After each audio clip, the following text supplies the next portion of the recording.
Thank you, everyone, and welcome to the second Summernet seminar. I'm Sushmita from SEI, welcoming you here from Bangkok, from my home actually today. We usually work from home on a Friday. Some of us are in office.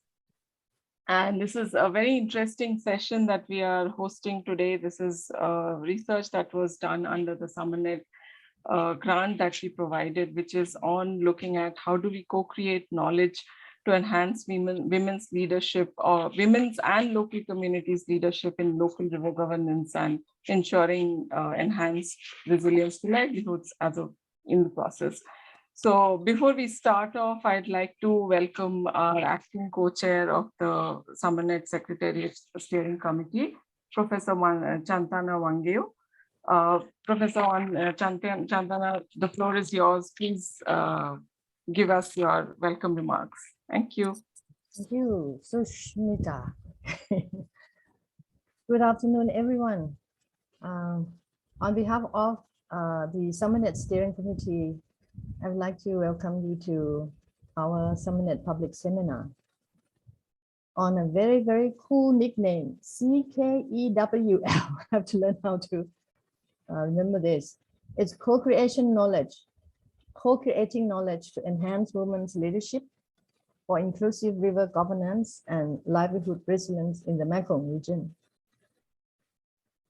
Okay, first of all, I would like to reiterate our mission. Every time we have a public seminar, I would like to refer to our mission. Summernet is here to improve policies and practices in reducing water insecurity by conducting collaborative research, engaging in policy processes, and promoting scientifically sound research and innovation, while considering gender and social equality, human rights, conflict-sensitive environmental integrity, and poverty reduction in the Mekong region. And we hope this will lead to reduced water insecurities for all, in particular poor, marginalized, and socially vulnerable men and women in the Mekong region. And I think this project represents most of our mission elements. This afternoon is another happy moment for me at least as a steering committee like myself, to get to see the project is coming to its completion, and we all get to hear new discoveries. Each year we have witnessed new ideas in research projects. This CKEWEL project is one good example. There are keywords like co-creation of knowledge.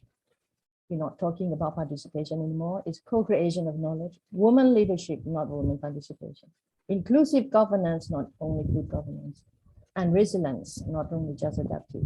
This certainly draws us great attention how things exist on the ground and how researchers unravel the complexity, and if our region has gained any progress on these issues.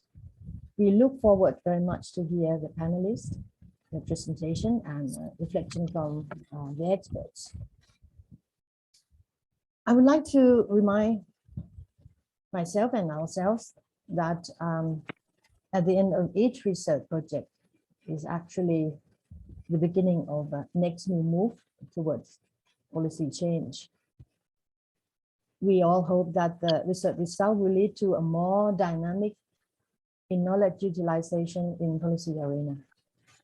The collaboration will not end at the research project, I hope, but will continue to find its way to further influence social practices and policy change in order to achieve our Summernet mission.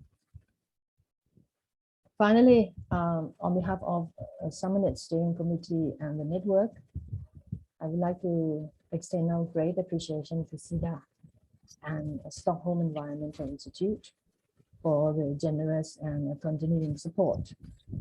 This public forum would not be possible without hardworking researchers and a smart Summernet secretariat. Thanks so much also to the participants for following our forums. I would like to invite you to be active in this forum, and please enjoy. Thank you very much. Thank you so much, Professor Chantana, for those kind words to start off the session. I don't think there could have been better ways of starting it off on a Friday afternoon, where we really want everyone to participate, to listen in carefully. And we do have group work sessions as well, so that you can also share some of your thoughts while you listen into our presenters who will get on this. But before we get into that, I'd request Agus to run a poll where we would like to know more about which sector do you all associate, each of you associate from, and he'll just put on the poll online, and you can either click on the link in the chat box, or Agus, would you also share the yeah, he shared the poll on the chat box, if you can look at that, or you can direct your phones to the screen and also scan it, and you will be able to respond to the question.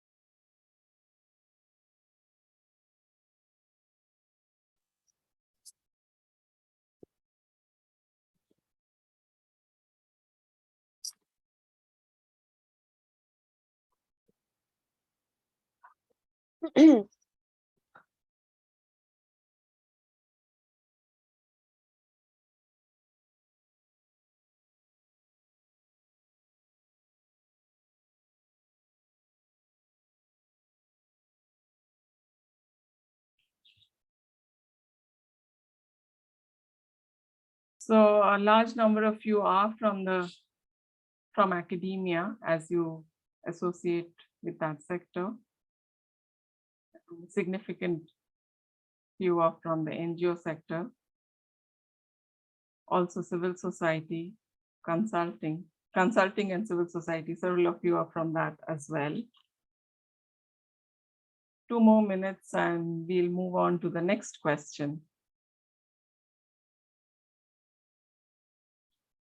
If you're not able to access the link, it's on your chat box, or you can scan this QR code on the screen using your phone.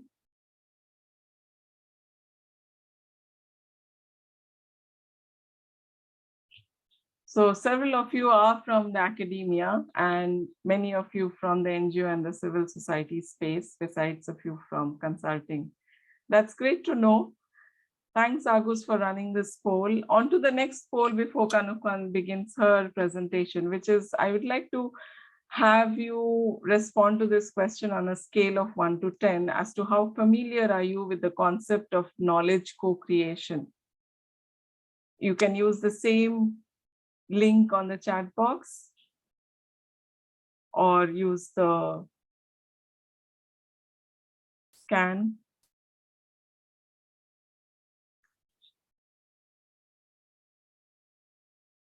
Wow, that's good to know that several of you, okay.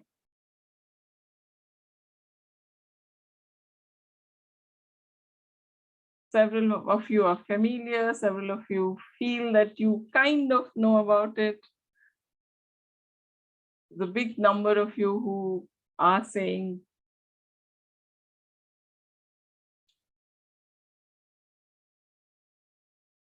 another 1 minute and we'll move on to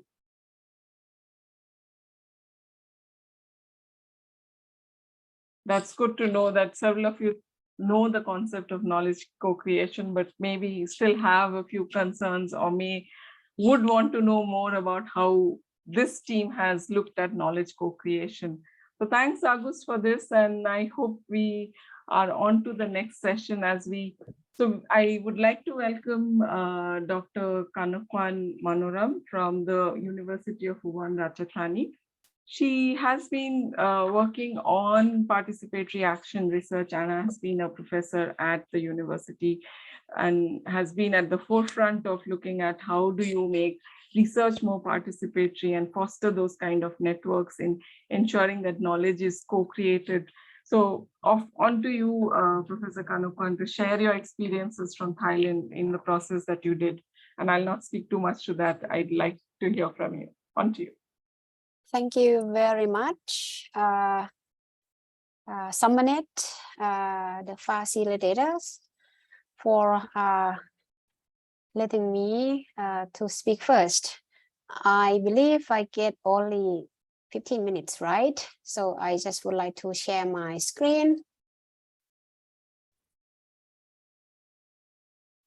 Okay. So I hope everyone can see my screen. So my voice clear, right? Okay, I think I would like to talk about the co-creations of knowledge, the focus on Mekong Curriculum for inclusive river governance and livelihood resilience, the case of the Mekong Curriculum, as I said. And yeah, this is the Mekong Curriculum. We produce the curriculums, the bamboo curriculum, the cotton curriculum, and the Mekong Ways, which is the fishing livelihoods curriculum. So we came up with these three curriculums due to many important reasons, which I'm going to talk about very soon. And we call it local curriculum, social ecology of the mountains and the Mekong River. Yeah, we have had done this like I think more than 1 year ago during COVID pandemic in Thailand and in the village. And it was so difficult for me and the researchers to get access to the village because they did not want me to be there. So it's very challenging.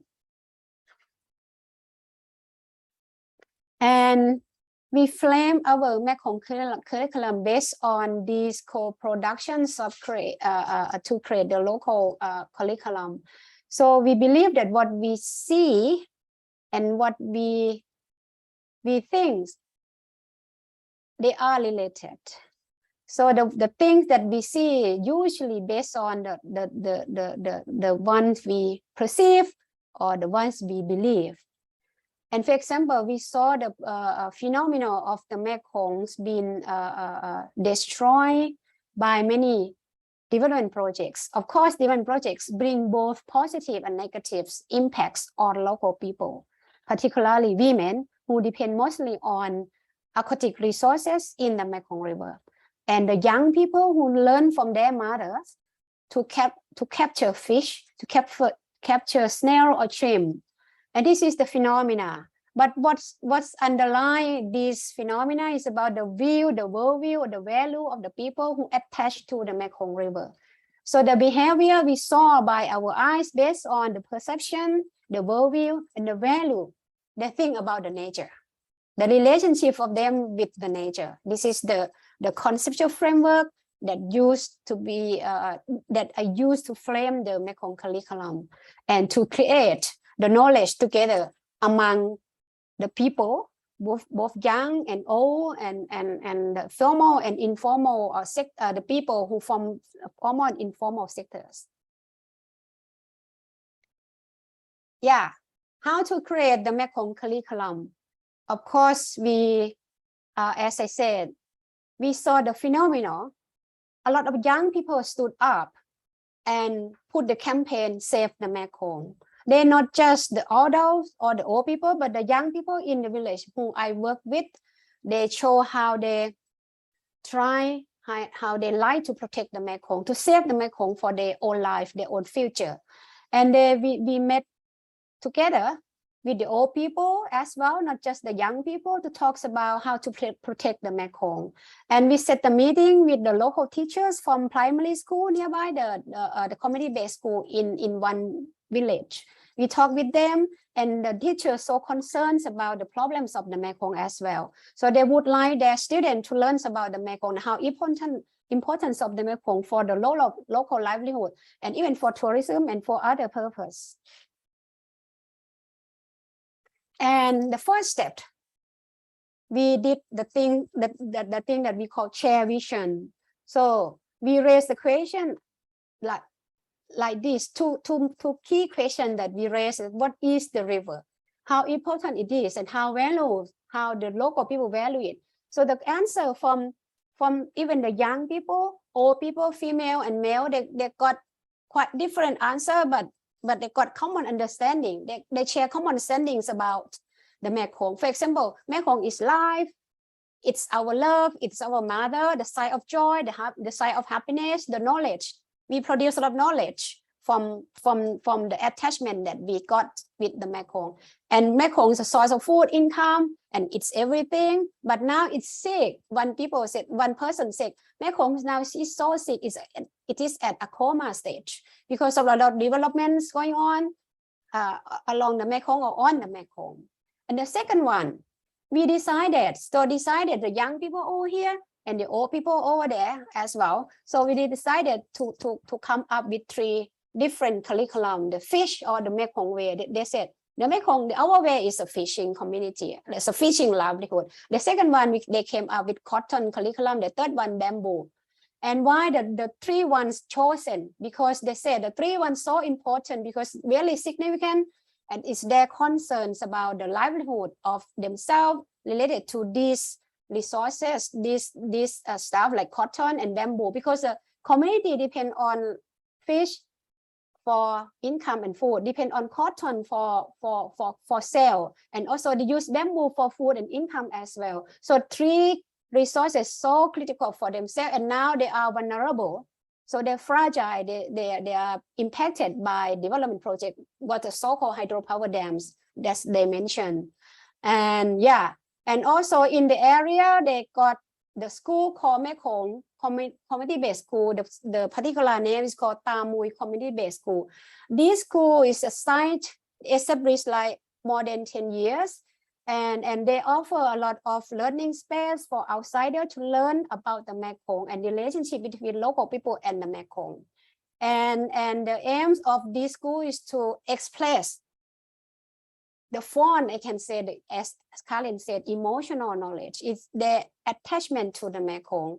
They produce knowledge and they use knowledge about the Mekong to communicate with outsiders or educate people how to raise awareness about the Mekong and to realize about the local rights, the rights of the people to protect the Mekong in order to support local livelihood and support the ecological services. And this is the committees of the Mekong community-based schools. From, you can see, quite balanced. They got females, they got young people and old people, both young and old. They work together, and even young people also part of the Mekong school. And I brought along a lot of students from Thailand and from overseas to learn over here. Even Karen came here as well. It's a part of the school activity. So the Mekong school offer a lot of things to learn about the Mekong. And lately, a few days ago, we organized a meeting and quite big questions about quite new issues about the Mekong at the school. We set up the meeting on how to regularize the Mekong. It's very challenging. It's not very successful in the near future. It will be taking time to legalize the river, particularly the Mekong, which I think may be impossible, but for the tributary of the Mekong would be possible. We just set up this a few days ago, and I was part of this initiative. And so, come back to the Mekong. As I said, we got bamboo, we got cotton, and the Mekong. It's about fishing curriculum. So about cotton, I will go from one by one. The cotton field. You know, the cotton fields are located along the Mekong bank. It's a place of women for learning to become a woman. So women learn from their mother how to weave, how to grow cotton, how to sell cotton in like the process cotton like blanket on other clothes, and they sell them. They know how to weave. They know how to do a very nice and very neat pattern in order to sell it easily for outsider. But now the cotton fields been less and less because of the disappearing of the riverbanks areas, being destroyed by the fluctuations of the Mekong River that because of the dam upstream. So when they release the dam from upstream, that this erodes riverbank garden.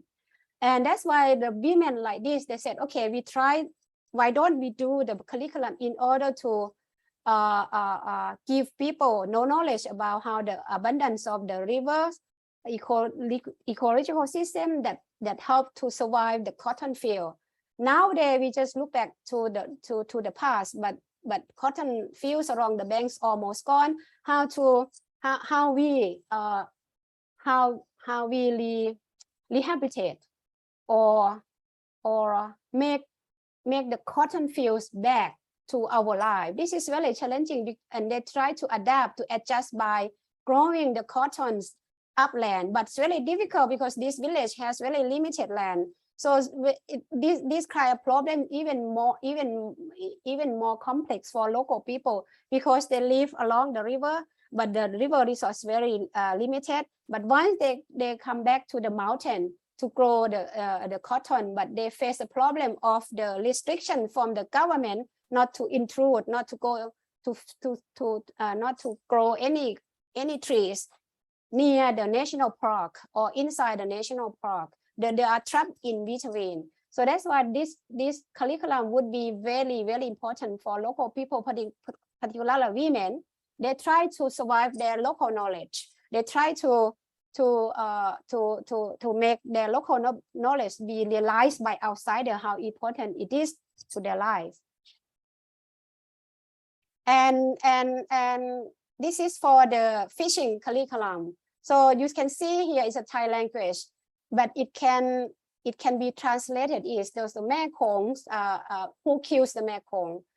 Killing the Mekong means killing their bright future. This is the young people that try to campaign, do the campaigns on this. So fish is, of course, the Mekong fish is really important for all age. Even the Mekong, they learn how to swim, they learn how to fish, they learn how to do the fishing too from their parents, both males and female, both young and even really is quite baby one as well. So all age of the people over there learn how to fish, even from the shallow and from the deep pool and from many places in the river.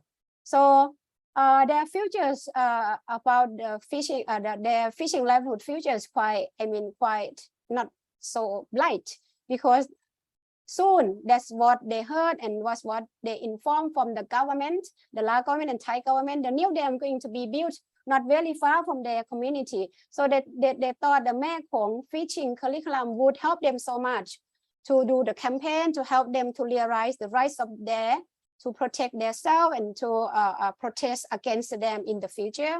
They said they are going to use the Mekong curriculum to educate people and to inform the government. This is just the starting point.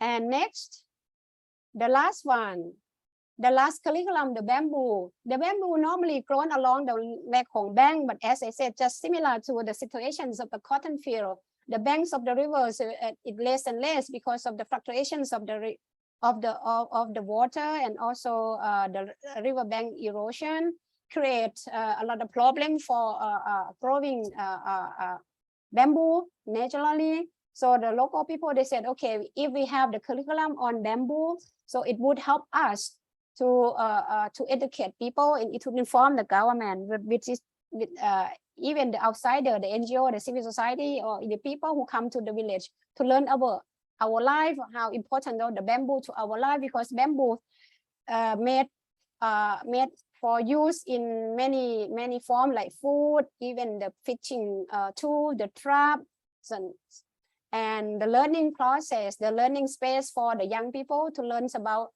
the bamboo and the relationship between bamboo and the Mekong. This is how the curriculum's been chosen by local people.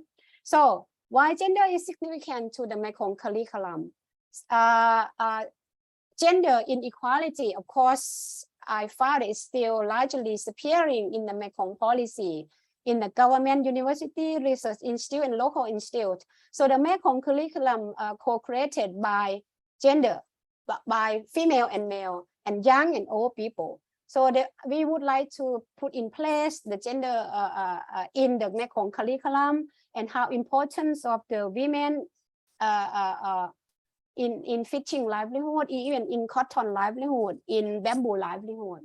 But we found that water management, particularly the Mekong management, mostly is highly masculinized. This affects the representation and access and the leadership of women in water education, even in water sector, particularly water education, even in the school. So we would like to propose the curriculum in the school in order to realize the importance of gender relation and how important of women to protect the Mekong or to preserve the Mekong. And the last one, Mekong curriculum, even though it's quite small because it's already co-created in one particular area, but they think, from what I talked with local people, they said it's based on the co-creation of knowledge that we never met before. They said it presented from my analysis, I think Mekong curriculum present water side from below. It is a frame around both technical, because we use local knowledge as a technical knowledge, and social aspect. We brought in the local knowledge and gender inclusiveness as a part of the worldview and the values of the people as well, not just technical but also cultural and social aspect, even emotional knowledge, as Karen used to say it about that. I hope the curriculum might help, but I'm not sure, because I'm not very positive, because the dam is going to be built very soon in Laos, and not very far from village. But I hope that the Mekong curriculum would address the issue of non-discrimination, the marginalization, so the people who would be badly affected by the dam, at least they have something to talk about themselves and to educate people who come and visit them, particularly their life that attached to the Mekong resources, the Mekong River. So thank you very much. That's my presentation. Thank you, Dr. Kanukwan. That was really helpful to hear from you on the aspects that you looked at. And I'll take the question. There's a question from Dr. Louis Level on the curriculum orientation, why the methodology is oriented towards the curriculum and not towards learning. Maybe you can take this question later, but do think about it. And I'd like to welcome Ms. Nan Shining. She was the one who led the research work in the Inlay Lake in Myanmar, and she will present some of the findings from the work that that happened in the Inlay Lake waterscape. Over to you now. Thank you, Sushmita, for the introduction. First of all, I would like to thanks to Sumanet's team and our researcher teams for making this happen. And also would like to thank our colleague from Myanmar, because now many of them, our boundary partner, they are joining here, and some of them they could not join because of the registration. They just registered this morning, but already closed. So only a few of them could make to join today. So my presentation today is about. Can you see my screen? I hope you can see my screen. Your screen. Yes, yes. Okay, thank you. Yeah, today my presentation is about co-creating knowledge to enhance women's leadership for inclusive river governance in Inlay Lake. So this, the objective of this co-creating and co-production is to enhance local people participation in the research, and also we would like to put local community as a center of the project. And another objective is the local people, they launch their own, to encourage them to launch their own problems and to find a better solution through the research processes. And the next one is to exchange and also increase knowledge through collaboration among insiders and outside resources. And for this research project, we divided into different 5 groups of stakeholders who involved in these processes. For the group 1 is the CKWEL researcher, like in Myanmar, and the main kind of the lead researcher. And group B is the boundary partners, women activists. Today, 3 of them join here. So they are from 6 women activists from different organizations became our boundary partner. So they are put into the category P. And another group is C.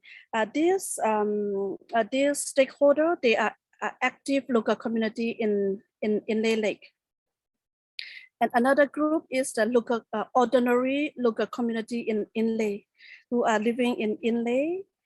Another group is group E, like volunteer local consultant from different places across the regions. So the next slide is about the approach, the activity that we have done in the past few 1.5 years. And we have different approach and activities throughout 1.5 year project period of time. For the first time ever, we started with consultation meeting with women activists and local researchers. So lead by the lead researcher and involved by the women activists in Daungji, Southern Shan State. And sorry, the second step is we conducted workshop with local the women activists. So for this one, also led by a lead researcher and involved by the group B, the women activists based in Daungji. The next step was a focus group discussion with local community in Inlay Lake.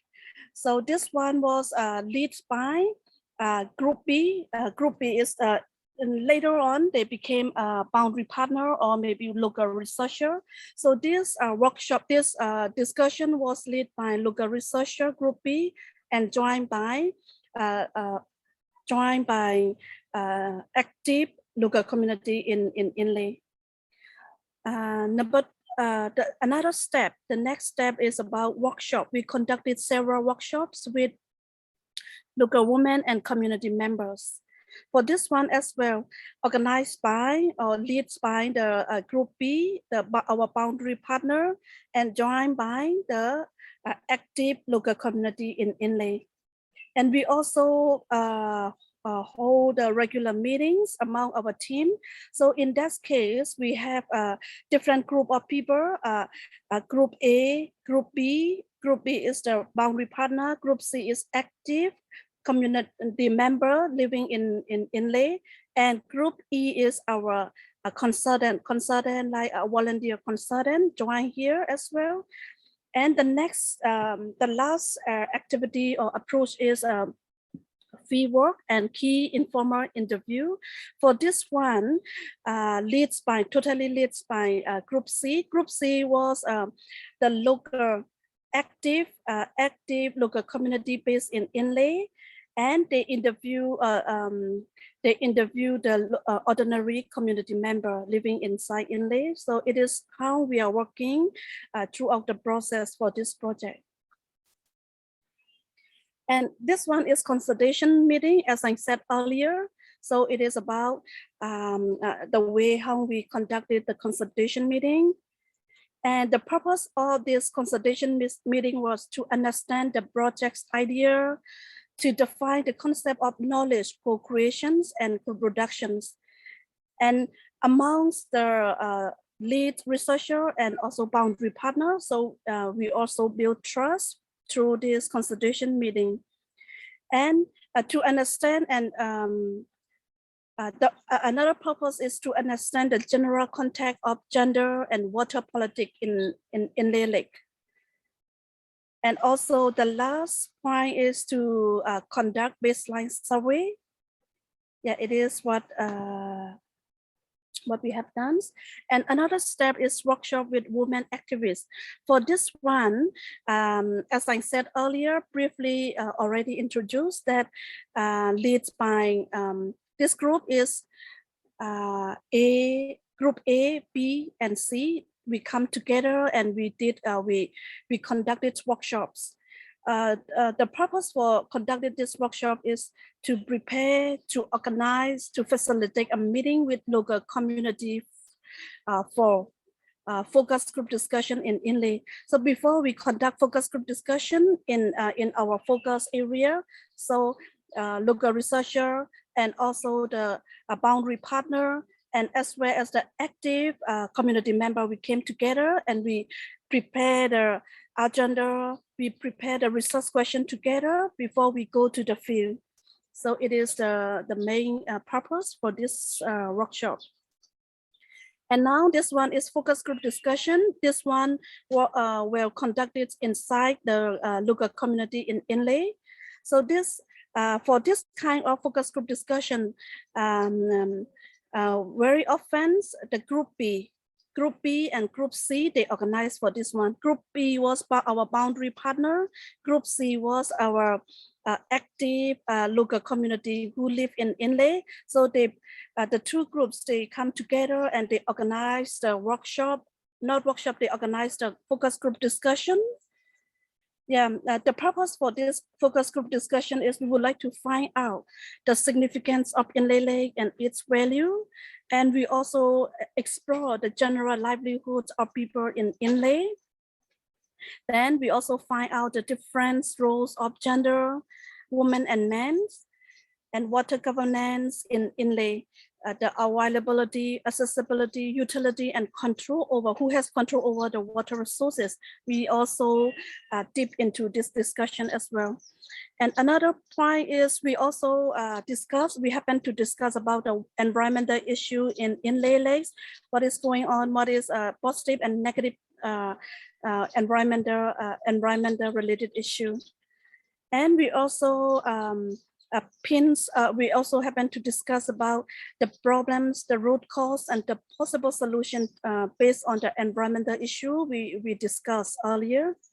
And we also discuss about women roles in water governance, women and development issue from this focus group discussion. And this one is the photo, the picture of focus group discussion with local community, active local community, and the local our boundary partner. And this one also focus group discussion. And this picture is about we conducted workshop with women activists and local participants. So this one is the group A, the group B and C come together in order to develop the interview questions together. And then based on the interview question, and they review it again, then they test it if whether or not this interview question work or doesn't work. Then this process, we go through this kind of process. And we also have regular team meeting like group A, B, C, and E. So our volunteer partner, our local activists, like the activists, active local community in Inlay, as well as our boundary partner from Downji.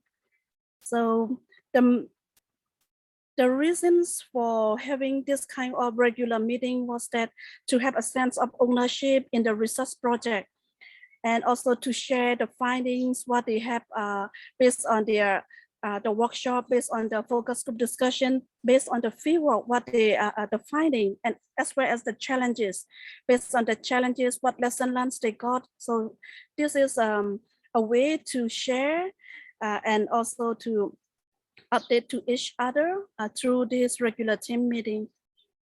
And this one is free research conducted by the local active local community to the ordinary community member in Inlay. So free research. Through the free research, what are they doing? What they were doing was that to conduct key informants interviewed in Inlay Lake, and also to verify the findings, to document and amplify the voices of the people. So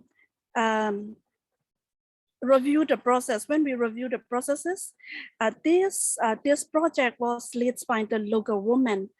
And even though we face a lot of challenges and restriction to travel from one to another place because of the COVID pandemic, as well as the coup d'etat. So, but still we make it possible to conduct the field works, because even though we are from away, pretty far from our focus area, but through the connection, working together with the CSO as a boundary partner, and also active local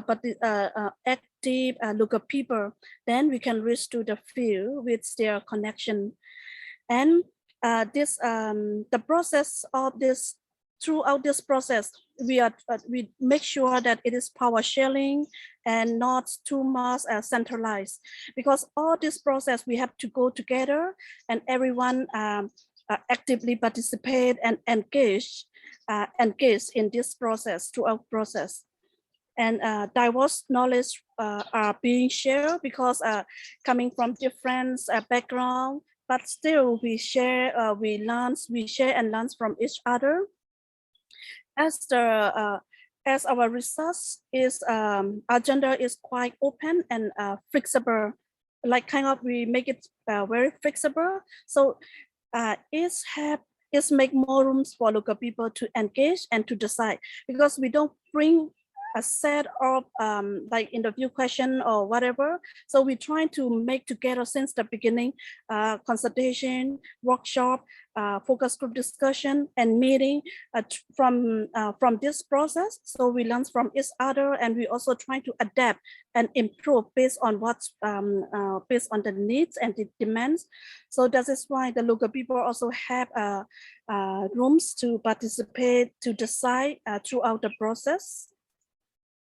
So from this research project, as outputs, we have more than 10 stories that written by the local researcher, and as well as the active local community based in Inlay. So they came up with 10 stories or even more. And some of them we already translated, and some of them already posted in some of our organizational, not website, how to say, Facebook page. And we also filmed a lot of video from this project, but we could not finalize. We were planning to finalize it due to shortage of funding, and we could not make it happen. So, but I think in the future, if we have a chance, we plan to finish to finalize this one. And yeah, it is their voice. The voice is from our boundary partner. So one said that in order to reach our setting goal at the starting point of the task, we should study together. We should share what we have and what we know among us. We should collaborate with each other. So I think many of them also joined this seminar. So it is what their voices from what we discussed. And another one also mentioned about what co-creating means to me is that we could create a new knowledge with the existing knowledge that an individual has, and with the wisdom we could produce a new idea through collaboration. Another boundary partner also stressed that sharing knowledge and experience with each other and solving problems together. So the last person mentioned that through knowledge sharing, awareness raising, formal, informal group discussion, we can empower women to gain self-confidence and take a leadership role in the future.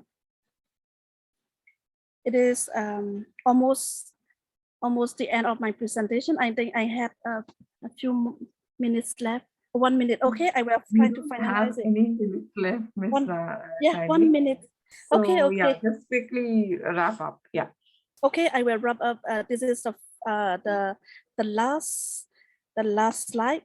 So it is one of our partners said that this project, the co-creation resource processes meet the local people needs, as the local community are being part of the project implementation, such as developing research questions and research interviews together with local researchers and women CSO group.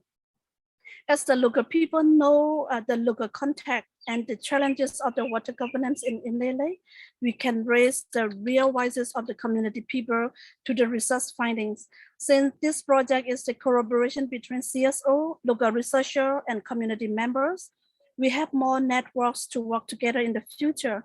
As a result of working together as a team from this project, we can also continue working with local communities in Inlay to join with other activities we have been working on. For this project, we only cover the eastern and western part of Inlay Lake.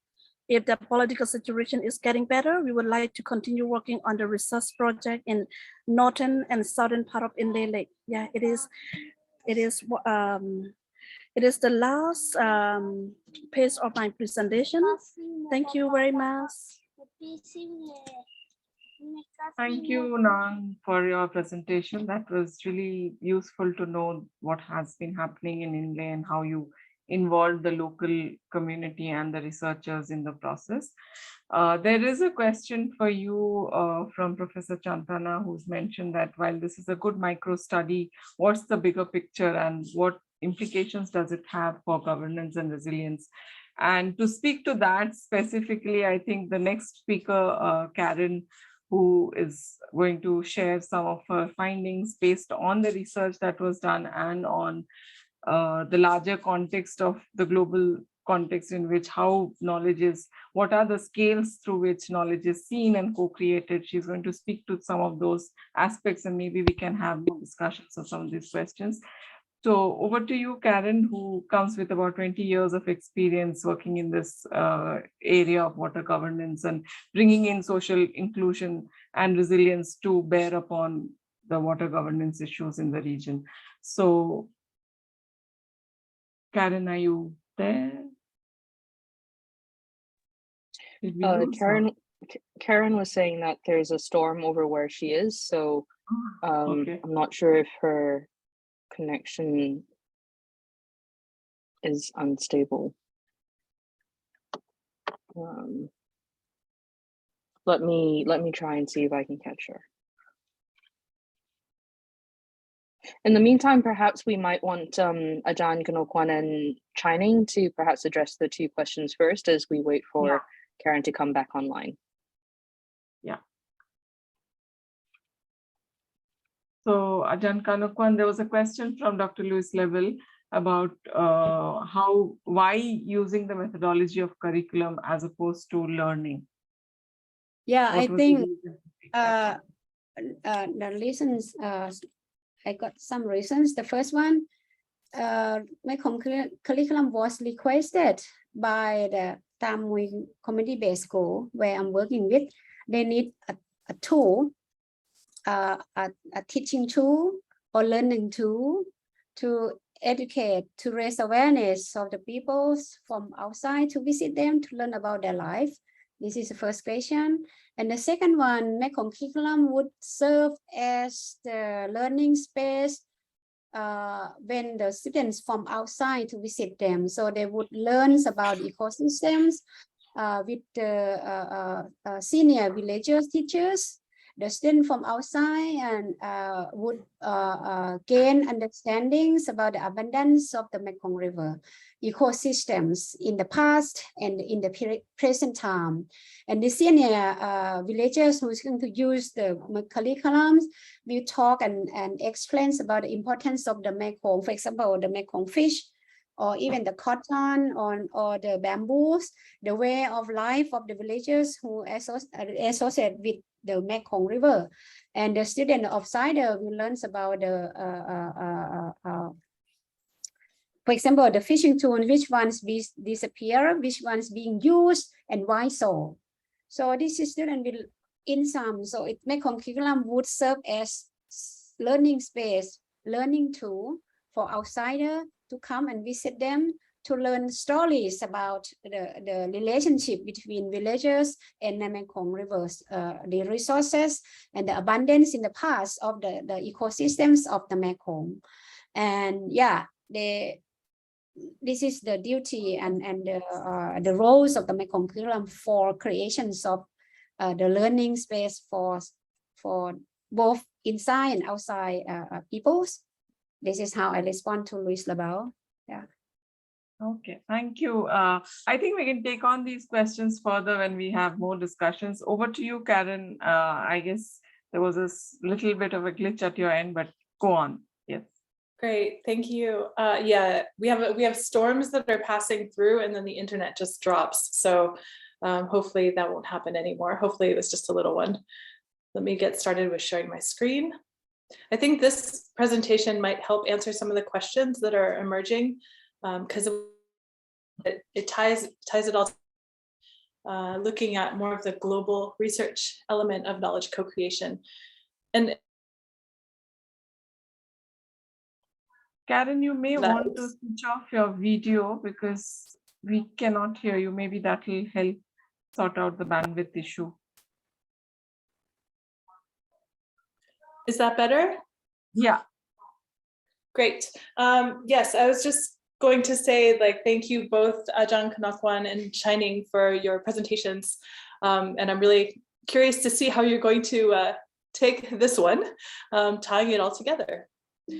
So first, before we start, I'd like to just ask a quick question, and we're going to be using the polling software again.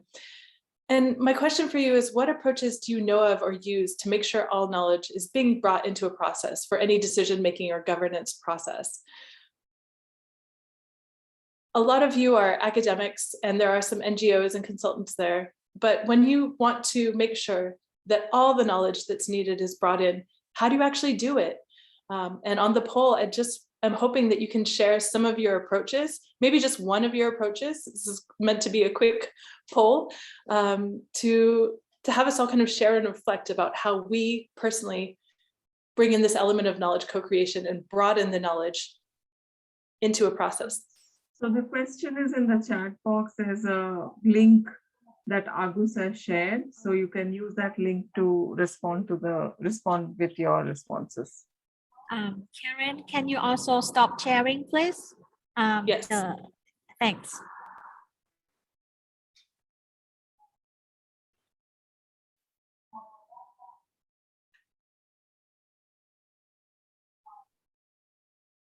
Okay, coming up for the survey.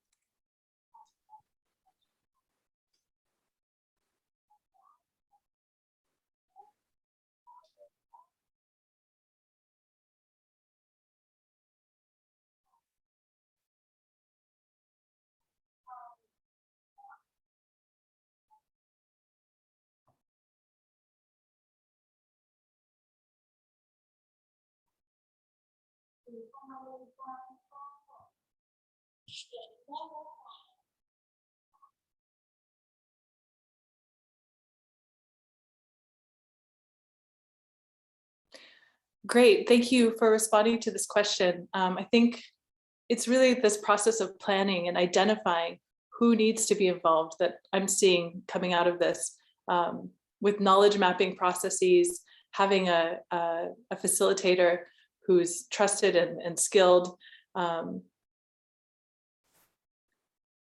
doing some analyses to make sure that we're not leaving people behind. There are tools that exist as well. A constant process of consultation, of checking in with stakeholders and decision makers as well. Wonderful. Thank you very much for sharing these reflections. I will take us back to the presentation. I just don't want to lose too much time. Here we go. So in our global research, what we did is we had, well, before I talk about the methodologies, presentation is going to cover the global research methodology, the different ways of knowing. We're going to do another quick group exercise. Some of the theoretical questions and issues that were driving the research. And then what emerged is sort of a multi-scalar understanding of knowledge co-creation. Network is back online. I was tethered to my phone, so give me just a second.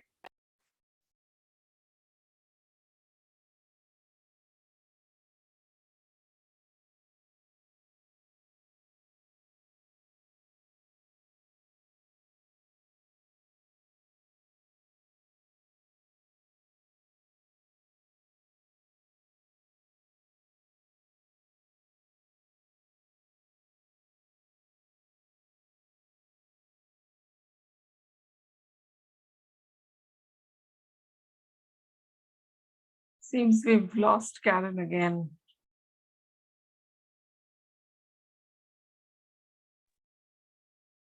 I'll try and get in touch with her. Give me 1 second.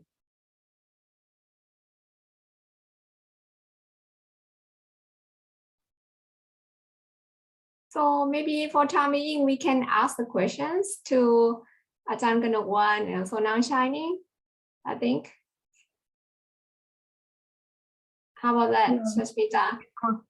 We could ask the question. So there was a question from you, Kunchani. So why don't you share your question with Nanchani?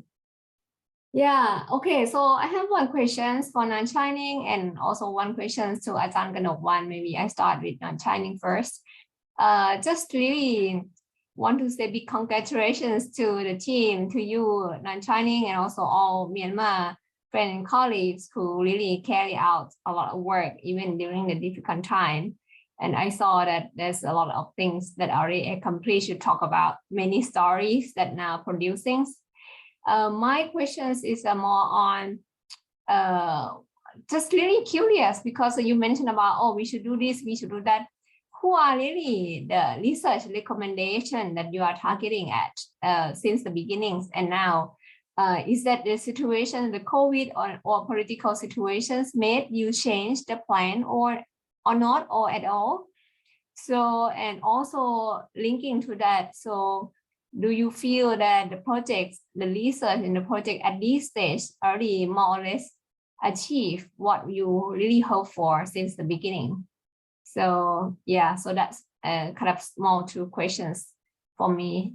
And another questions for Ajahn Ganokwan is that it's really fascinating to see the curriculums that you mentioned that provide opportunity for people within the communities and also outside to learn from how they address, adapt to their the change for their livelihood. So just wonder after the project's finished, is it something continue? I mean, in terms of curriculum, how after the project, so how this would continue? So will you still be involved in this, or is already more or less managed by the community themselves? Really curious about this, and maybe there will be opportunities for us to learn from or continue have some cooperation with that curriculum later afterwards. Thank you very much.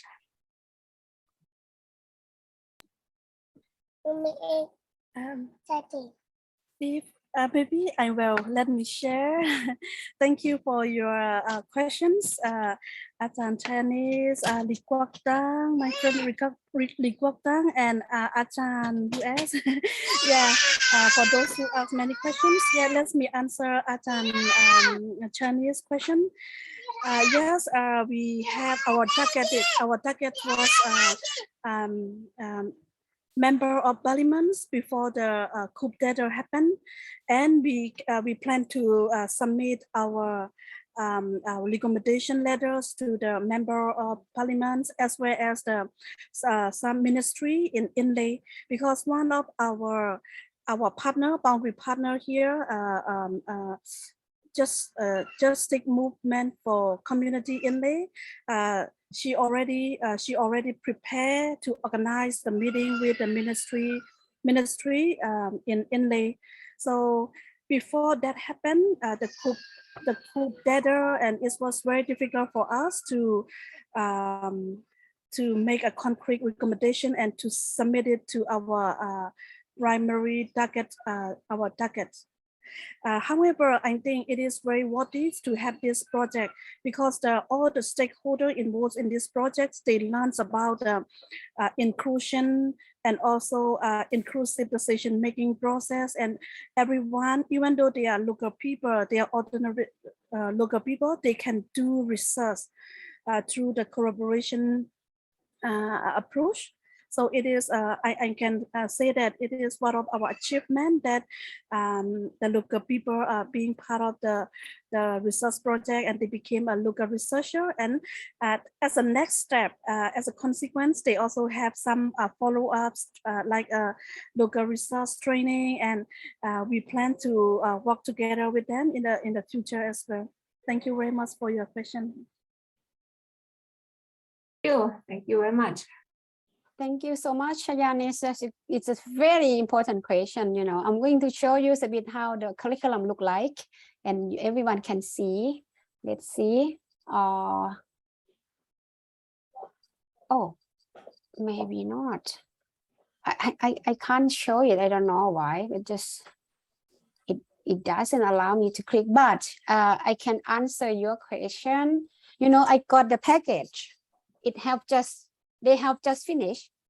It's a whole book, and we translated it into English, and I got both languages now, and we tested the curriculums at the Tamworth community-based school. They liked it, and then we are going to use it formally in the school very soon. So I now try to work with them on this.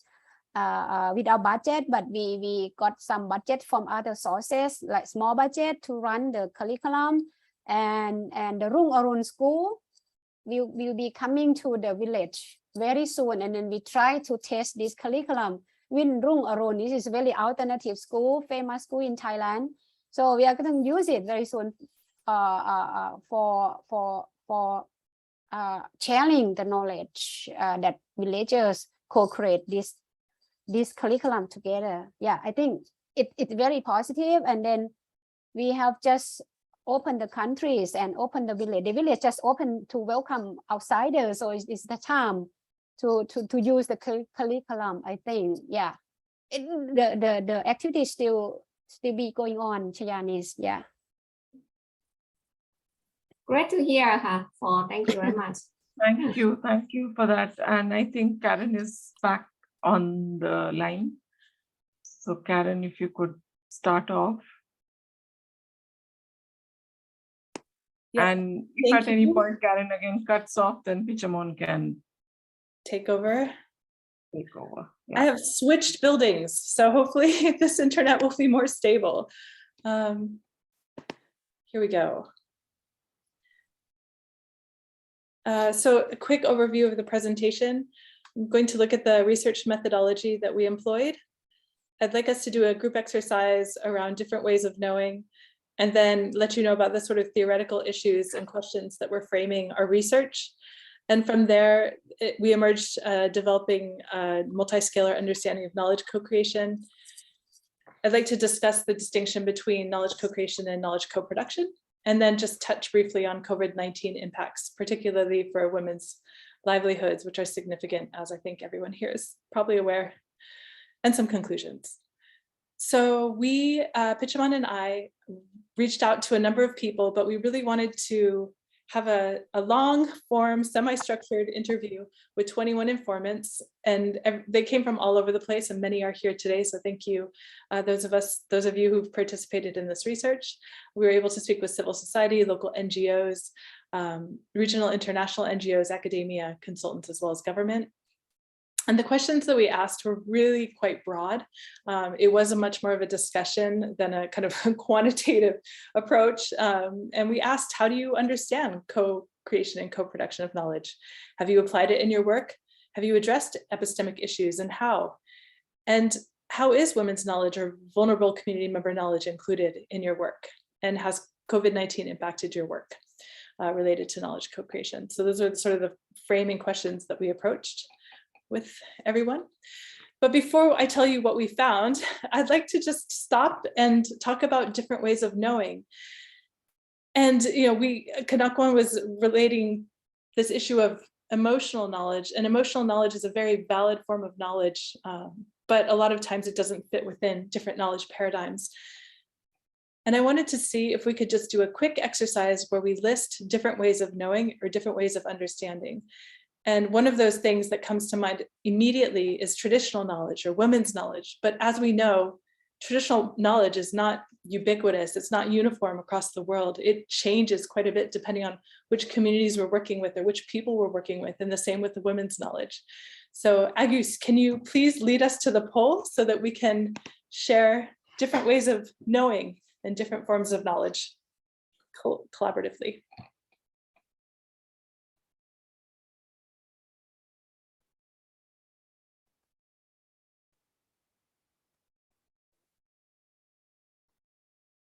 So some examples I'd like to share with you in addition to emotional knowledge. And when I think about emotional knowledge, I think about like in my heart, I know. And that is a kind of knowledge. There's academic knowledge, of course. There's different theory of knowledge research that exists out there that identifies different kinds of knowledge. And I'm hoping that everybody can just sort of type in one or two different ways of knowing or types of knowledge that they work with.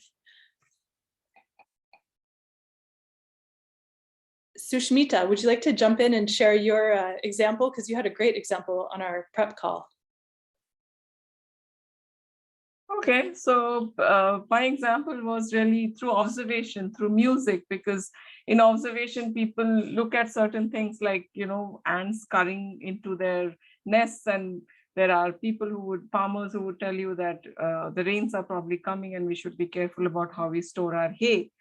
And similarly, there are frogs in India, there are certain kinds of frogs that sing just before the monsoons are about to arrive. And those are all forms of observation knowledge, often in the informal space and not in the formal space. So yeah, those are other ways of knowing. There can be music, which is another way through which people pass on information from one generation to the next.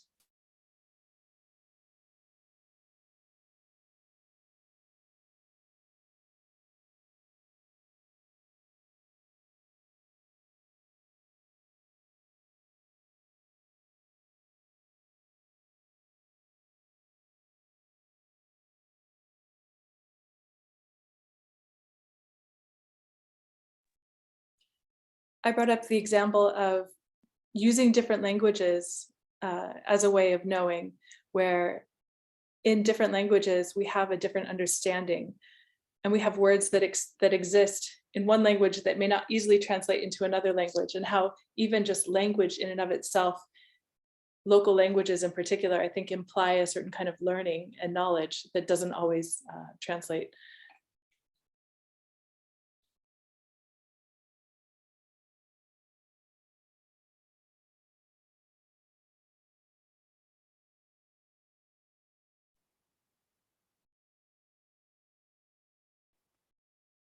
Great, thank you, everybody. I appreciate the kind of aha and the oh my God moment of knowledge as well. It's like to just suddenly receive something and have a sense of knowing is also really powerful and is difficult to capture in different knowledge systems. So thank you for that. Thank you for participating in that last exercise. We'll go back to our presentation.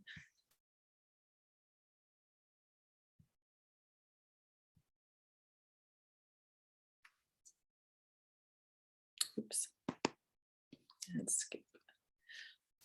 So we talk a lot about the values of different Indigenous ways of knowing, and in particular in Canada, they have a lot emerging in this space where they're identifying different ways of learning and knowing within communities. I don't want to spend a lot of time on that because of time restraints, but it's really interesting to see how this is starting to become legitimized on a global scale as well. So what are we dealing with when we're talking about the global knowledge landscape?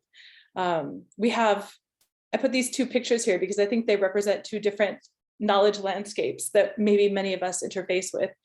On one hand, we have the sort of conference format where it's very formal, it's in a foreign city, maybe a very expensive city. You come, you sit in chairs and you listen to people who are elevated, speak and share their knowledge, and you're recipients of this knowledge. And this is created generally one way of where knowledge is shared and knowledge is created. But we also have ways of just having conversations and bringing together stakeholders. And I think the two case studies that we looked at really illustrate that. These are just different ways of knowing. When I speak about epistemic justice, and I'm not going to get into detail, I talk about testimonial justice. Do you actually say that, are the words that you're saying being received and acknowledged into any sort of knowledge creation process? Hermeneutical knowledge is having kind of different ontologies or worldviews, where one person might be saying something, but the other is not, the other who's trying to collect that knowledge doesn't actually understand or resonate with the frame of mind or the way of thinking where that knowledge is coming from. And that can create a bit of a epistemic justice issue. Epistemic exploitation, I think we're familiar with, and that's where tools like participatory rural appraisal try to avoid that from happening, where we take that knowledge and we bring it off somewhere else and we claim it as our own and we publish about it, but we don't actually include the community in the whole process. And contributory epistemic justice has to do with, because I'm a woman or because I don't have the status, my knowledge isn't even seen as valid. It doesn't matter what I say, but it's just shut out. And we see this happen. And I think everyone here has probably experienced this one time in their life. There's also this sort of inequity around globalization of knowledge. And I just want to say that I think it's important to point out, we don't talk about this enough, that access to academic journals being published in those, it's really exclusive. There are 4 or 5 publishers who control the whole market. There's a huge north-south inequity with universities in the South not being able to pay for and access a lot of these publishers' journals. There's a new open source movement, which is allowing for the broadening of that knowledge. And I just wanted to just give a shout out to the Sci-Hub example, where a collective is trying to take knowledge that's exclusive and behind paywalls and make it accessible, and is now facing lawsuits in India because of that. We also see that normative approaches, emotional knowledge, these sorts of things are not seen as scientific. They're not seen as legitimate. Different ontologies, they don't align with the dominant discourses in terms of knowledge, in terms of water governance and environmental management. So it leaves me with the question is, what is legitimate knowledge, and how do we legitimize knowledge that really doesn't fit within the structures and paradigms of knowledge that exist? Also, we took into account feminist political ecology approaches, which I think are critical around knowledge and power, and how power is addressed. How is power being addressed in a process of knowledge co-creation and co-production? I think the case studies we looked at really expressed a way of addressing and acknowledging power, but also working within power structures to actually move forward in knowledge co-creation. In the Salween, our global research revealed that there's these rooted networks, there's these relationships that exist between individuals, NGOs, and communities that you can't easily access and make sense of because they're so deep. The relational aspect behind knowledge is also something that needs to be taken into consideration. It's very much linked with knowledge and power. Gendered landscapes is another one. And this is, again, a great PRA issue where you ask a man to draw a map, and you ask a woman to draw a map, or a child to draw a map, and you're going to have totally different maps, often with many different landmarks, with a whole different way of understanding different landscapes. And it just always, it doesn't always merge together into something conclusive. A question that I'm looking at with my PhD is, what is the role of the facilitator or the NGO in this relational space? You can't just drop anyone in and expect them to be able to pick up these pieces and make sense of it, pull it together and create something. So I think the role of the facilitator is essential. Having a trusted person who's knowledgeable about these landscapes and about these networks and who can navigate these power dynamics is really key. Not something we're going to be writing about in our journal publication, but I think very important is this issue of commons and commoning. And the example I'd like to share is that I live in a community that practices food commoning. We have chickens. We give the eggs to our neighbor. She gives us milk. Other people give her food. She'll share it with other neighbors who need it. All of this is based on relationships. There is no monetary exchange. It's a pure commoning social structure that exists around food. This exists also around water. There's an understanding of who has water, their capacity, how much they're using, how much they're needing, and there's a sharing that happens within the community within different water systems. There's monitoring of different water systems. There's care for the river that happens. All of these come together in sort of a commoning approach. I like to kind of refer to this as invisible governance because it's happening, but it's not, again, not legitimized. It's not being always captured in the literature. It's based on relations a lot of times. And I think mentioning open source systems in terms of commons and commoning is also really important in terms of knowledge. So for us, we understood that there's a multi-scalar approach to knowledge co-creation and a multi-scalar understanding of knowledge co-creation. The two examples that we've visited look at the community approach, which is very different a lot of times from institutional approaches, which are tied to project and programs.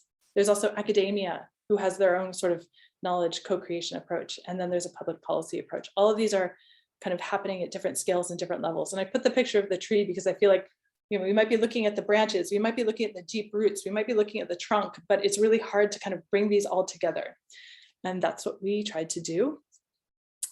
When we talk about knowledge co-creation and co-production, I wanted to just share a couple of really basic definitions. There's a lot of definitions out there, but these are two I think that are just easy to work with.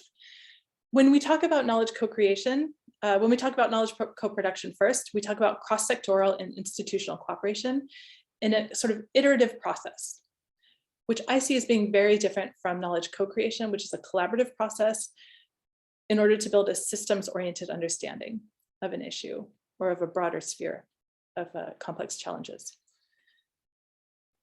So this is an oversimplified diagram, but I think it illustrates that where we're talking about knowledge co-production, we're bringing together spheres of knowledge and we're looking at that place, that sweet spot where they intersect and where they share and converge for a particular outcome in most cases. Not in all cases, of course, but in most cases, where this process of knowledge co-creation is really how do we broaden the knowledge spheres and the systems and incorporate divergent knowledge.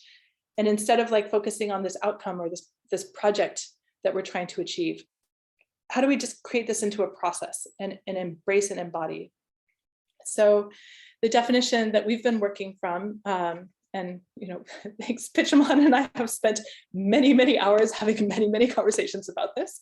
But we see knowledge co-creation is defined as a process whereby multiple actors, both individual and institutional, with various priorities, backgrounds, and worldviews, engage for the purpose of addressing systemic, complex challenges, usually supported by a trusted facilitator. And knowledge co-creation is a continuous and relational process of the emergence of knowledge.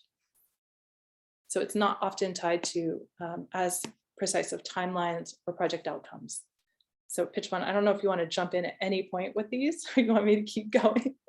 Feel free. Anyone who wants to jump in and like challenge me, I'm open to that as well.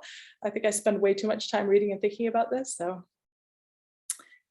this is a little bit more difficult to see on your screen. I don't know if everybody can kind of zoom in on this, but this is sort of a more complex representation of these issues where you have knowledge co-production happening in this sort of interaction space on the left side of your screen, where it's an emphasis on outcome and decision making. And you have rules, you have representation, you have a formal or informal structure, a finite set of actors. On the other side of it, you have this collaborative space where you're working with power, you're not really, maybe you have some time boundaries in terms of like, we can't sit here and discuss this for the next month without, you know, doing other things. You have some learning goals maybe, but for the most part, it's about experimentation and learning as a process, bringing together members to get outside of the box and to combine linear and random insights and to tap into energy and learning as a system, almost to embrace conflict and work with that conflict as a part of the learning. So you have this, I wouldn't call it a dichotomy, but you have these tensions between this.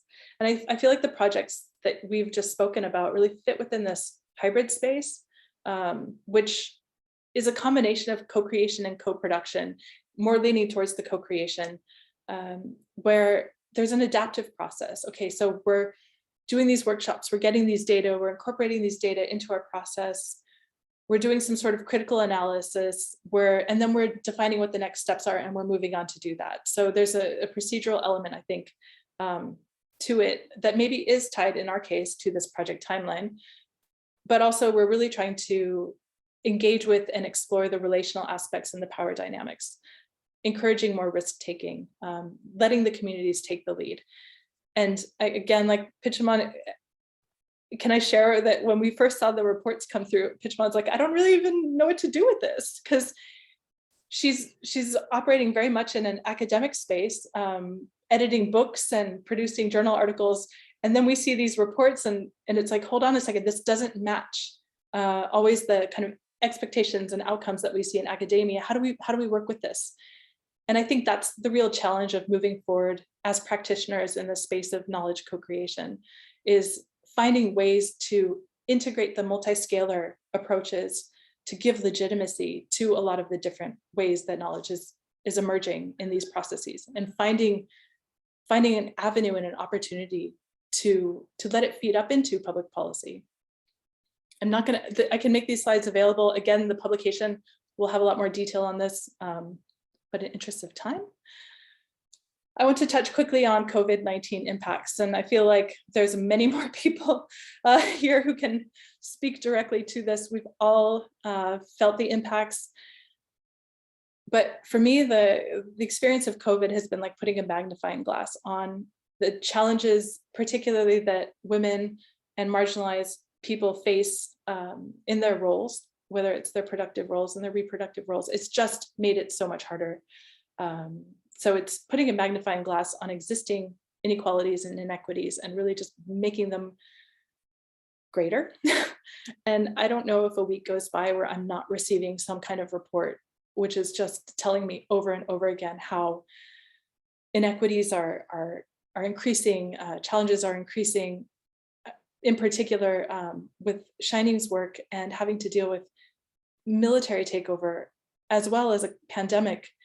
It's very difficult to engage in co-creation when you have these systemic stressors that are prohibitive to moving forward with this process of knowledge sharing. And in particular, having a politically unstable situation, we found to be really difficult to work through. So luckily we're able to get a 6-month extension to be able to kind of have some breathing room to work through that process.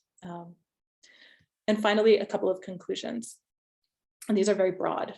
Knowledge co-creation process at the community level, it can support stronger relations, livelihood resilience, and spaces for inclusion to be realized. And I think Shining's case really illustrated this well, as well as Ajahn Kanokwan's knowledge co-production can legitimize invisible governance systems. And I think the curriculum, in a sense, legitimizes invisible cotton, for example. I mean, it legitimizes this. And commenting is one space that can be included in that to strengthen water management practices and to achieve mutual objectives. However, if we're working within this co-production area, we need to acknowledge that the epistemic justice and knowledge power should be addressed. And the facilitator's role, I believe, is fundamental in getting to these outcomes. At the institutional level, navigating from the interaction space to the collaboration space, from co-production to co-creation, to foster knowledge co-creation may require a shift in mindset and institutional culture. In academia, co-created knowledge, especially at the community level, does not always fit within academic parameters and may present a challenge for integration. It's something we need to really think about and work through. And at the policy level, the necessity of knowledge integration is driving a co-production process agenda. We've seen this particularly with the Conference of Parties. I think it came out earlier this year. but how can we move towards knowledge co-creation at the policy level, given the constraints that we've discussed in this presentation? I think it's a huge question that we need to, how do we shift mindsets and open ourselves up to different worldviews? Pitchvan, do you want to jump in and share any additional thoughts or reflections before I conclude here? No, thank you. I'm happy for you to go ahead and conclude. With that, I conclude. Thank you. Thank you, Karen, for that, for some very thought-provoking conclusions through the work that you guys have done. It's got me thinking on a lot of different planes and fronts, and I can see a whole lot of different questions that have been posed to you, which we should definitely take on. But before getting on to that, I'd like to invite our Summonet advisors to share some of their thoughts and inputs or observations based on the presentations that I've seen. So I'd first like to invite Dr. Lee Thay Van Hu. She's the gender advisor for Summonet. And Dr. Hu, are you around? Yes, I'm here. Yeah. So go ahead if you have any specific questions, observations, clarifications, you can ask. Yeah, thank you very much. I feel so pleased, to be here today to listen to all the presentations, which I have found very interesting, and especially for the case of Myanmar. Even of the unstable, political unstable conditions, but they have done a great job, completed the project, and also even now she's was telling us a great story. So I would like to congratulate all the presenters, who have told us, very exciting and great stories. However, I have some questions for you. For the first presenter, it's about the Mekong Curriculum. I was wondering if this curriculum will be formalized, like as one of the participants asked, because in the context of Vietnam, for example, if it is not formalized in the school system, we call it like extra curriculum because it's not formal. And some, for us, the Ministry of Education and Training would not allow to teach this curriculum in the school system. That's the first question. The second question is that, for the three presentations, the gender issues have been given special attention. However, the issue of ethnicity is not given due attention, as it is my observation. So please correct me if I'm wrong. And because our seminar today is about women leadership and co-creation of knowledge to enhance women's leadership and also enhance livelihood resilience. However, the second part, I haven't seen the link between what you have presented with the enhancement of women's leadership and how it is connected to the livelihood resilience in the Mekong region yet.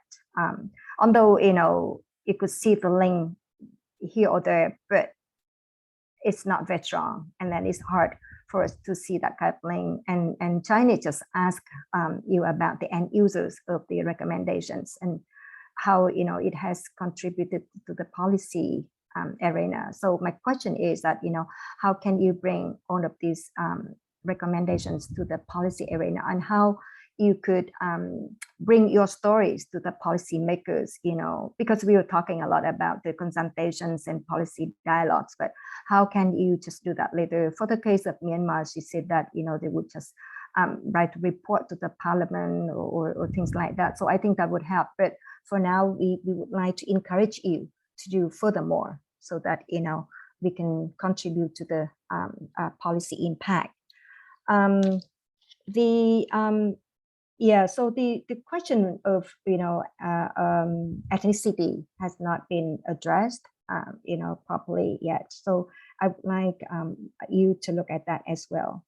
For Karen, I'm, thanks a lot for your great presentation, because you just have made the story complete in the sense that you talk about the co-creation, knowledge co-creation, and knowledge co-production, and the relationship between knowledge co-creation and knowledge creation.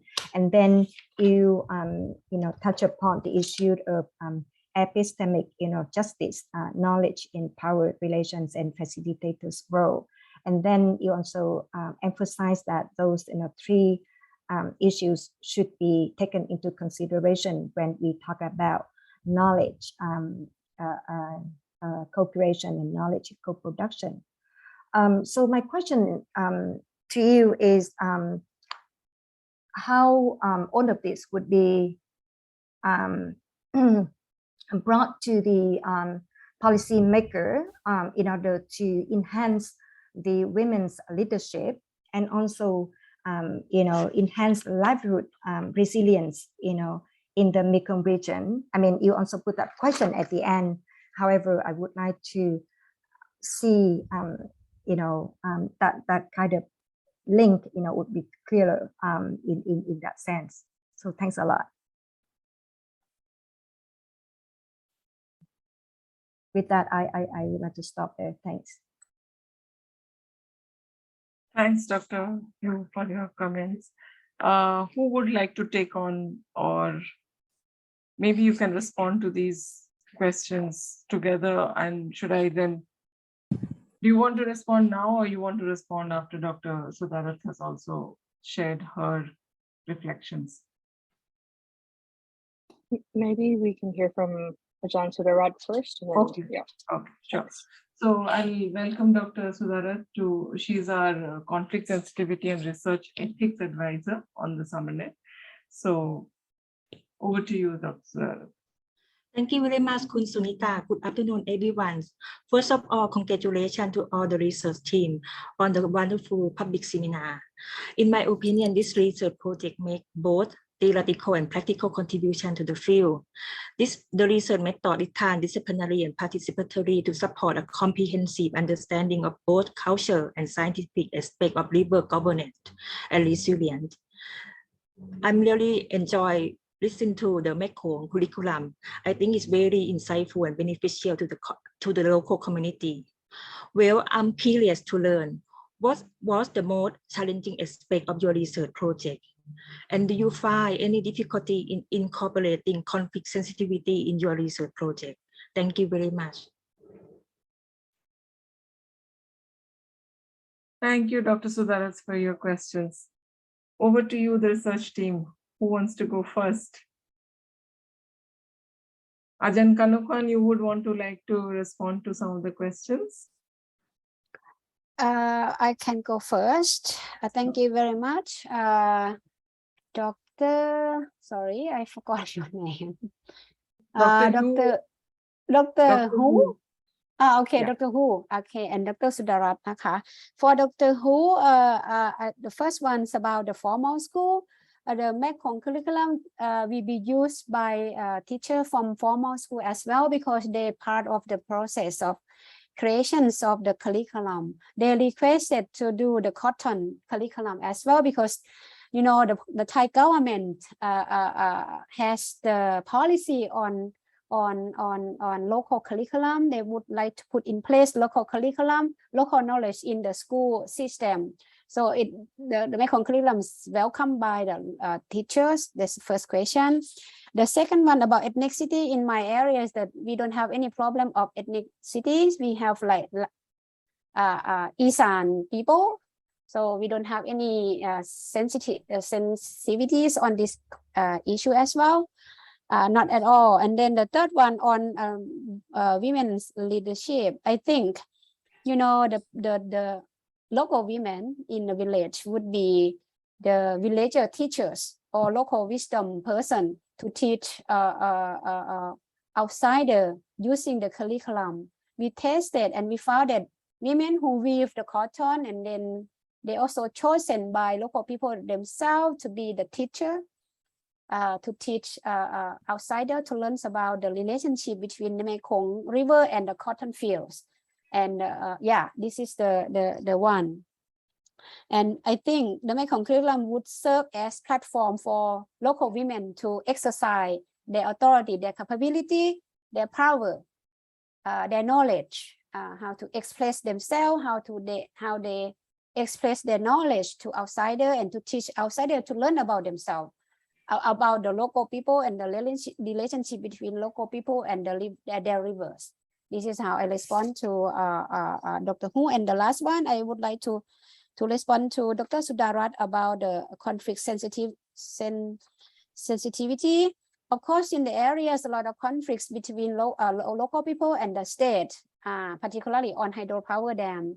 So they try to do the campaigning on this, how to stop the dam. But the problem is that, the challenging is that they couldn't be able to compete with the government and private sector. So as I said earlier, the dam, the next dam, the new dam would be built very soon, I think next year, because they came to the area, they measured the area, they did the initial assessment where to build the dam, what the impacts would be like. These things going on in the village. There's a big concern of local people about this.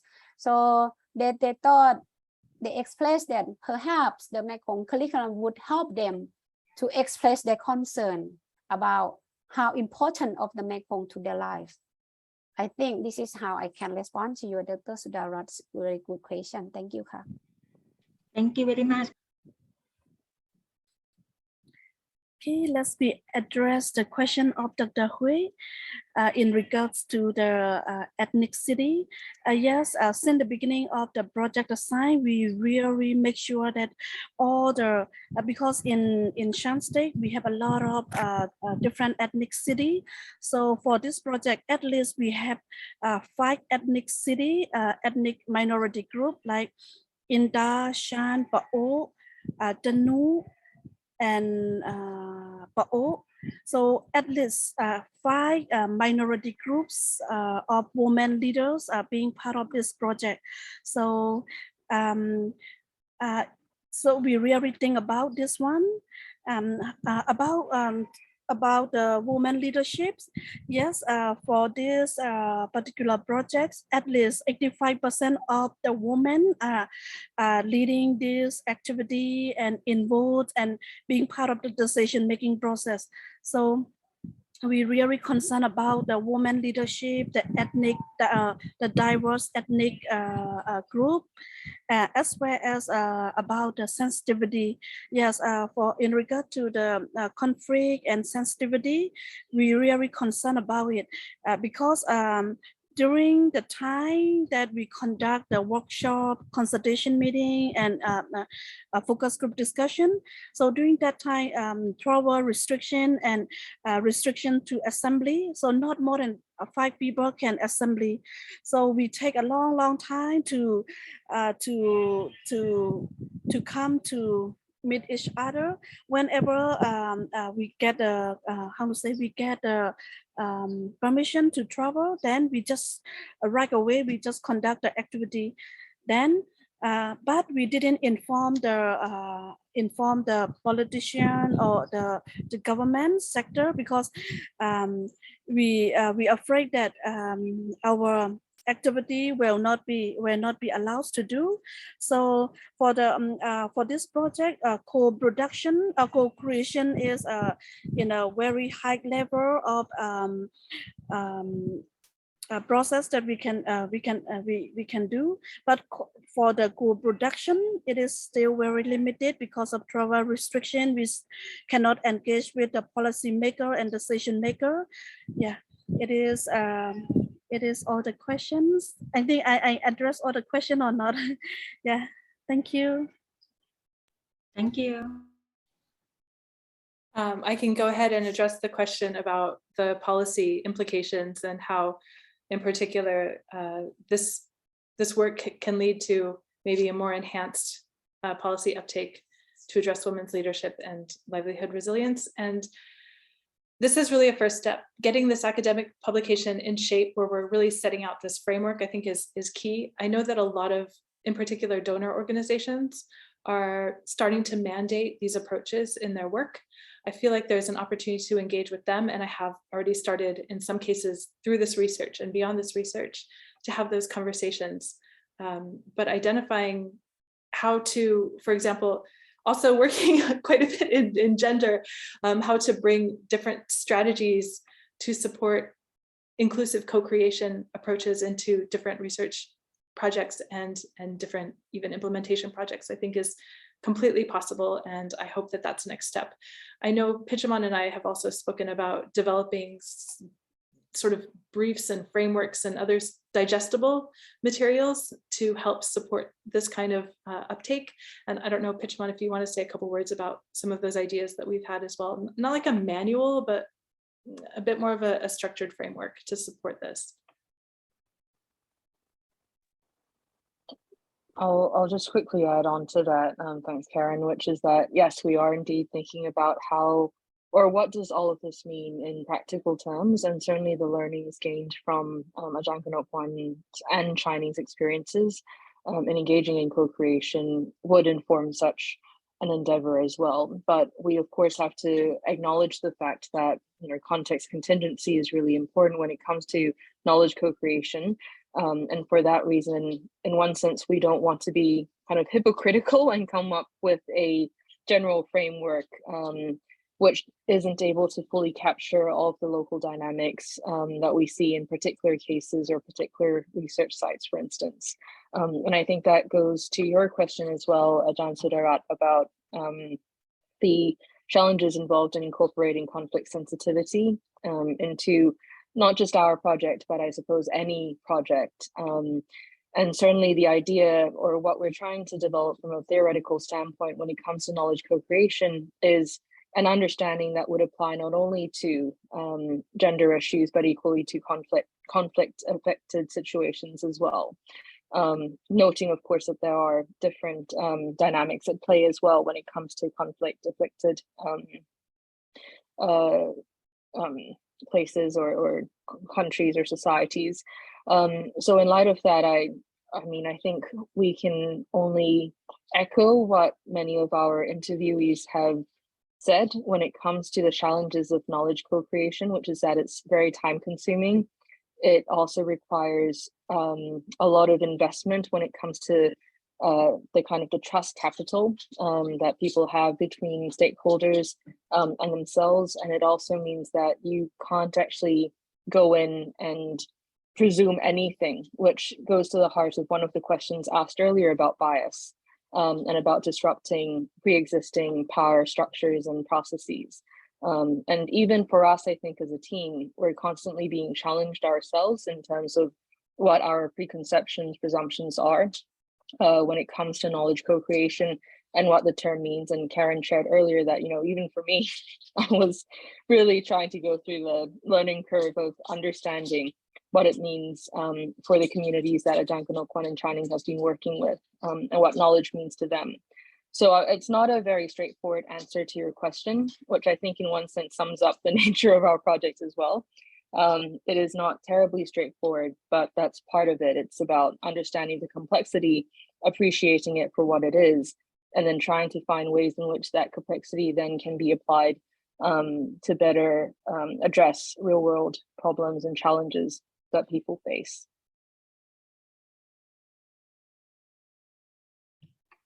Thank you, Ka.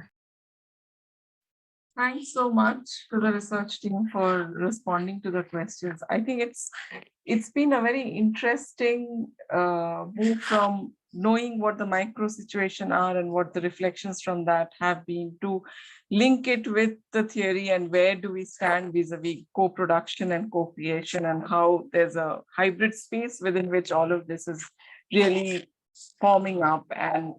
And like you clearly rightly pointed out, that it's not a simple, it cannot be a black or white. It's a lot of grays that we are working with, and one is still unpacking several aspects of this entire work. So, I mean, it's been great conversations that's going on, and several questions. Karen has been responding to several of the questions on the chat, and we did have plans for breakout rooms. So I know that we are over time, but if you're interested and if you still would like to continue, we will have the breakout rooms. But if some of you need to leave because Friday evening, people may have other plans, you're welcome to leave. But the breakout rooms will happen. We'll do it for 10 minutes where the research team is going to discuss some of these issues. And Karen, you can speak to that what we are going to do in the breakout rooms. Thanks. So we want, a lot of times with these meetings, it's nice to get all of this information, but what's really great is the opportunity of being able to connect with others who are thinking about these things and working on these things, and to almost co-create, in a sense, a little bit of knowledge on what we've just talked about. So our idea was to just take 10 minutes and work in breakout rooms and see what we're all doing in this space and how we can support one another. That was really the idea.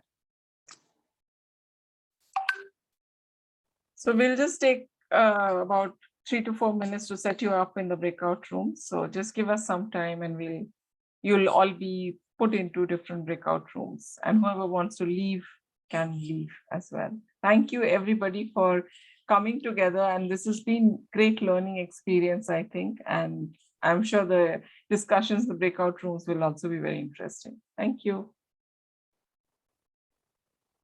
Let's give everybody some time. I think they're slowly coming back to the main room.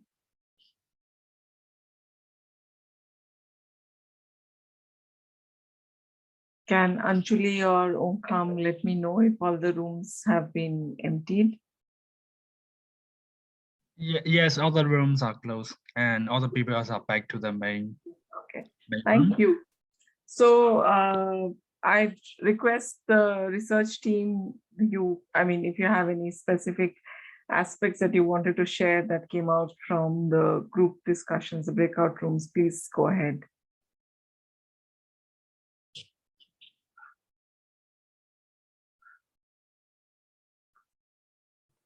Yes, Karen. I can kick it off.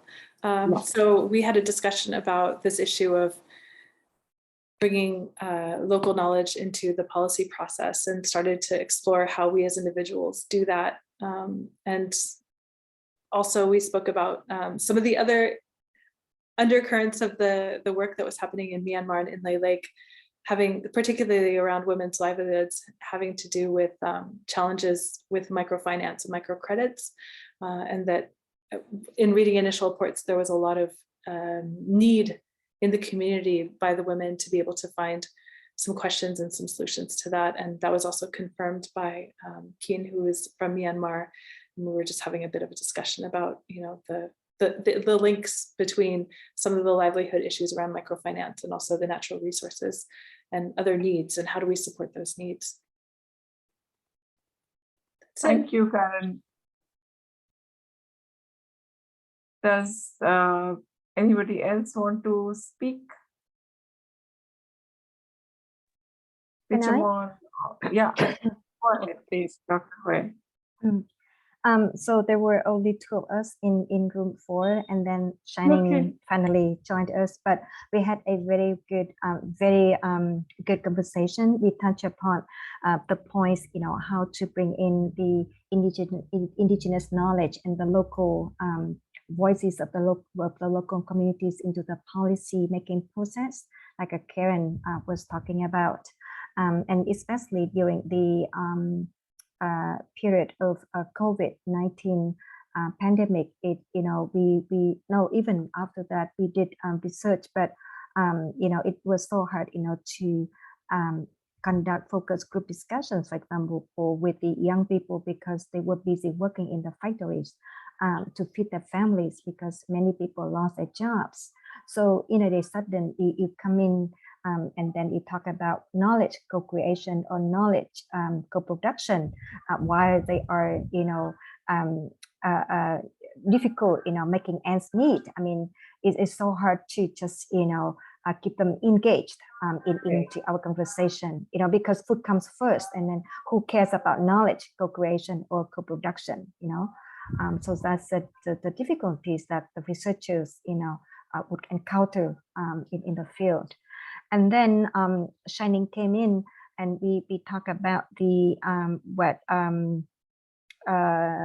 conflict sensitivity. And then when you talk about the conflict sensitivity, we need to talk about the scale, because in normal situation it is about, for example, the conflict of interest at the community level or village level. But for the case of Myanmar, it is different, right? I mean, it's just terrible because we listen to shining stories, so taking those scales into consideration, yeah. And about knowledge co-creation and knowledge co-production, we also talk about, for example, we just go beyond the box of academia. We talk about science and art. For example, if we can talk about climate change stories and how we can reflect those stories into, for example, like in the case of Vietnam, we talk about what the puppet performance, and then to bring in the voices of different, ethnic minority groups and also local communities. And then for that performance, we can bring in policymakers, art people, artists, and scientists all together. And then, we could just have a policy dialogue through the performance. Thank you. Very interesting, Dr. Hue, the whole aspect of how to use local crafts and local folk forms of knowledge dissemination to reach out to policymakers and to a whole lot of different stakeholders. That looks like a very interesting idea, actually something that we should at Summonet maybe think about as we go ahead. I'll talk more to you about that as we go ahead in the coming weeks and months. That's a great idea to take forward. Pichamon, or is Ajahn Kanokwan also there, if they want to share something from their respective group? I can share the session that I talked with Ajahn Kanokwan. She's really tired and she really requested that maybe she leave earlier, and I could.